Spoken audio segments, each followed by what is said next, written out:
I think I'm prepared enough to say that it's Saturday, October 24th.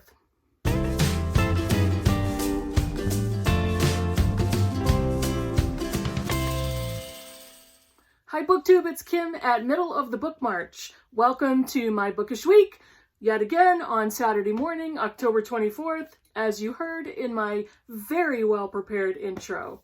Let's get going for this week. What did I read? You guys are interested, right?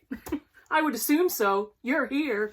I finished 2 books this week. One really long book, and a novella. So let me show you the book first. It is A.S. Byatt's Possession. And I read this for Robert's Barter Horde's Backlist Book Club. This was October's pick. Yes, again, we're in October. Okay, so this is A.S. Byatt's Possession. This book was published in 1990. Pretty sure it was 1990. So this is a 30-year-old novel. And it is the story of an academic named Roland Mitchell. Again, Mitchell, is that his last name? I think so. He is Roland Mitchell. Again, preparation. Roland Mitchell is a research assistant / academic, aspiring academic at the London Library. This is set in the late 80s, I think. He is studying Randolph Henry Ashe, the poet, as his life's work. And he's in the library, he's doing some research. He picks up a book that once belonged to Ashe, and he's flipping through the pages and finds 2 very ancient, from the late 1800s, letters to an unnamed woman at a breakfast party at a friend's home. From Henry Ashe to this unnamed woman. He becomes just mesmerized and immediately feels like there's some sort of literary mystery here, because Randolph Henry Ashe was a famous Victorian poet. So Roland steals these letters without anybody seeing him and takes them out of the London Library. He becomes consumed with tracing down the source and who the woman is, and speaks to another colleague of his who gives him the name of Maud Bailey, who is an academic and a scholar who her life work is researching and I don't know what you would call it, researching and archiving the works of a Victorian poet named Christabel Lamotte. Roland and Maud team up, and they're tracking down a literary mystery. Did the 2 poets and authors know each other? Were they having a clandestine affair? Randolph Henry Ashe was married, Christabel Lamotte was not, and it was understood in academic circles that she was a lesbian who lived with her female partner, clearly kind of secretively, because it was Victorian England. So that's the basic tone of the book. It's set in a very academic, intellectual setting. And I talked about A.S. Byatt in my Victorian Thoughts video that I posted a week or so ago. So, here are my general thoughts without spoilers. This book is super long. This paperback copy is like 555 pages. The genius of A.S. Byatt is that she wrote the imaginary backgrounds of Randolph Henry Ashe, Christabel Lamotte. She wrote Victorian poetry, she wrote correspondence between them, she wrote journals from people in their circle and in their family. The narrative of the contemporary story between Roland and Maud and their academic colleagues, that's the novel. But she imagined and wrote all of it. This is the perfect example of a novel that I respect but did not love reading. It was kind of a chore to get through. It was very complex. I do not like poetry, and I certainly am not a fan of Victorian poetry. Victorian fiction, absolutely. But this was not like any Victorian fiction that I've read so far. It was very long-winded, very highbrowed. The language was to a point, very intellectual. There were certain parts that, had I had the energy and the desire to go and do some research, I would have had to look up certain words. So it was a chore. I did finish it. I gave it 3.5 stars, because I do admire and respect A.S. Byatt as an author and what she did, what she accomplished with this novel. It was too long-winded and too long. What else do I have to say? It was the second attempt for me. I was supposed to read this many years ago for the Critical Chicks Book Club and did not finish it. I've had it ever since, and it came up for Robert's Backlist Book Club and finally finished it. Glad to say I read it. Was not the most enjoyable reading experience. This would appeal very much to people in academia or people who have some experience with Victorian poetry and really love it. Apparently there's plenty of satire here, plenty of sarcasm directed towards academics and intellectuals. I honestly did not pick up on that tone. A.S. Byatt herself was an academic and an intellectual who avoided domestic life, had quite a bit of scorn for it. Even though she was married, had children, she did not want to get stuck. She did not want to be trapped in a life of domesticity when she was so intellectually intelligent and ambitious and accomplished. So I think she wrote quite a bit of that into the novel. There's an enormous amount of material and commentary on Victorian feminism, on feminism in general, and I kind of said this on the Voxer group, was like, I get it, enough already. I hear you. I hear the threads of commentary throughout the novel. I'm all set. Let's move on. I'm a feminist. I appreciate the material, but it was soaked in it. So again, respected the novel, did not love it. What else did I finish? I finished Lady Susan from Jane Austen, and it's one of 4 novels or novellas in this particular version, Oxford World Classics. This also contains Northanger Abbey, The Watsons, and Sanditon. I'd love to try to read Sanditon today, but I read Lady Susan. And if you have not read this novella, Lady Susan is a conniving, despicable, narcissistic witch of a woman. I loved it. This was so much fun to read. It was hilarious. It was taking such joy in the exploits of the bad guy. I thought it was wonderful. She is petty, vain, manipulative, conniving. It's wonderful. She becomes a young widow in her mid-30s, and she has a 16-year-old daughter who she barely cared for, who she ignored, neglected.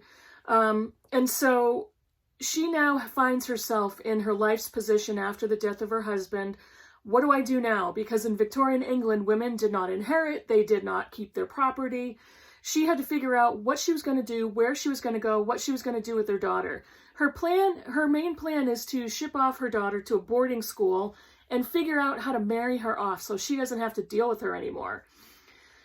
She stays in the home of friends, the Manwarings, and ends up having an affair with Mr. Manwaring, to the contempt, disgust, and grief of Mrs. Manwaring. And the Manwarings have a young daughter as well, who they are trying to connect with a husband. And Lady Susan also somewhat attaches herself to the potential husband of the young Miss Manwaring, and plot ensues from there. Lady Susan ends up going to her brother and sister-in-law's home, and she's staying there temporarily. Along the way, she has to figure out what she's going to do, where she's going to land. She has a married friend, Mrs. Alicia Johnson, and the novella is epistolary, so it's letters back and forth. It was so much fun to read. I think I gave it 4 stars because I just wanted it to be novel length. The writing is spectacular. The plot is just wonderful, funny, intelligent, sarcastic.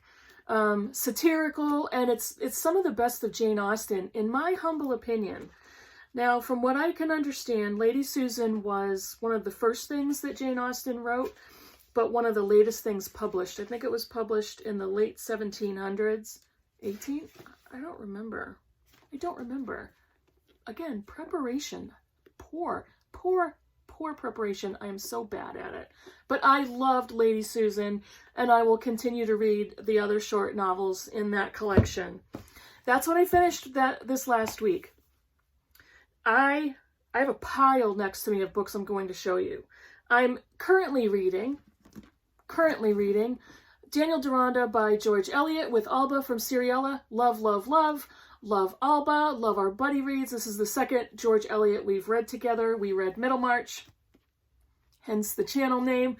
We love Daniel Deronda, and I am almost done on Saturday morning with book 3, and Alba and I would check in later today. Continue with that.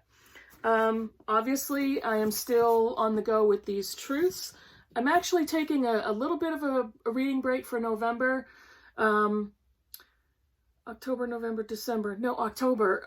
It's the last quarter of the year, and we are going to be reading the years 1800 to 1865. So October, I took a little bit of a These Truths break, and we'll pick it up again in November, along with a few history books that I really want to read, and some fiction.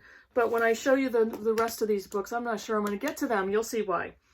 I am still currently reading Jane Eyre. This is my naked hardback. I took the cover off to read it. Jane Eyre by Charlotte Bronte. I hope to get to Wide Sargasso Sea by Jean Rhys. I'm not sure I'll finish Jane Eyre by the end of November. I'm finishing book 3 in Daniel Deronda today, and I hope for the remainder of the day, with nothing planned, I will get a big parcel of Jane Eyre finished, but I hope to get to Wide Sargasso Sea in November. I also hope to get to Love by Toni Morrison. This is for the Read Toni Morrison 2020 read-along, hosted by Hannah's Books. I'm behind. I believe this might have been September's book, but I hope to get to this. It's really short, but it's Toni Morrison, and Toni Morrison's narratives are complex, and her writing is as magnificent as it is, but it's quite symbolic in every respect. So there's a lot of density there in any Toni Morrison. So now, what have I got planned for November? November is nonfiction November, but like I just showed you, I will still have Daniel Deronda on the go. I will try to get to Toni Morrison's Love. That's 2 already. I will try to get to Wide Sargasso Sea. That's 3. I will be continuing to read Jane Eyre. I don't know if I will. I'm going to try to finish it this week. I'm going to try to concentrate on Jane Eyre. So that's a possibility for November. And These Truths by Jill Lepore. So just on those books alone, that's 5 books. Hopefully 4 if I can finish Jane Eyre. So let's just consider that 4. That's what I'm currently reading that will slide into November. I also have 3 buddy reads planned for November. This is getting a little unwieldy. I don't normally have this much on the go.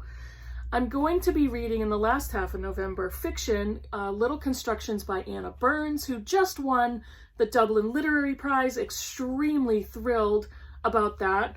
But this is a novel that I've talked about before on my channel. I'm going to be buddy reading this with a subscriber. Amelia Reads is her YouTube subscriber name. I will not reveal her real name, but we are going to be reading this in the last half of November. So what am I up to now? I'm counting 1, 2, 3, 4, 5. So far that's 5. Okay, I'm going to stay with 5 because, like I said, I'm going to try to finish Jane Eyre. I am doing my first buddy read with Britta Bowler. I hope it's not going to be the last.